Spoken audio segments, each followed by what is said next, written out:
Hello my little sweet hearts, কেমন আছো তোমরা সবাই? আশা করছি সবাই ভালো আছো। স্ক্রিনে যাকে দেখতে পাচ্ছ এই হলো তিতাস, আমার ভীষণ কাছের একটা বান্ধবী। আমরা ক্লাস 9-10 জুড়ে একে নিয়ে অজস্র স্মৃতি আছে। সত্যি কথা বলতে গেলে আমার 9-10টার তো অ্যাটলিস্ট একে ছাড়া বৃথা। তো আজকে ওর সাথে প্রায় আমার 1.5 বছর পর দেখা হচ্ছে, কারণ ও 11-এ এক জায়গায় শিফট হয়ে গিয়েছিল। আজকের বাড়িতে কী কী খেলাম তোমাদের সাথে শেয়ার করি চলো।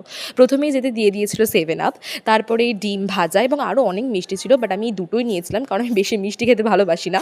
তারপরে এই ম্যাগিটা ও নিজের হাতে তৈরি করেছিল। লিটারেলি যখন দেখবে কেউ তোমার জন্য এফর্ট দিয়ে নিজের হাতে কিছু তৈরি করে না, তার স্বাদ এমনি এমনি দ্বিগুণ হয়ে যায়। সত্যি ম্যাগিটা খেতে সুন্দর ছিল। তারপরে আন্টি বাইরে থেকেই খাবারগুলো অর্ডার করেছিল। আমি এত কিছু খেতে পাইনি কারণ আমি মাত্র 1.5 ঘন্টার জন্য ওর বাড়ি গিয়েছিলাম। এর মধ্যে গল্প করব কখন, খাবো কখন, তুমি দেখতেই পাচ্ছ স্ক্রিনে। এখানে তিতাস প্রচুর গল্প করছিল, ওর জীবনে নতুন কত পার্সন এসছে বা কতজনের সাথে দেখা হয়েছে, এগুলো সব অনেক অনেক গল্প হয়। আসলে পুরনো বান্ধবীর সাথে দেখা হলে যেমন গল্প হয় আর কি, সেরকমই। তো এটা আমার জীবনে একটা ভীষণ মেমোরেবল ছিল। আজকের জন্য এতটুকুই।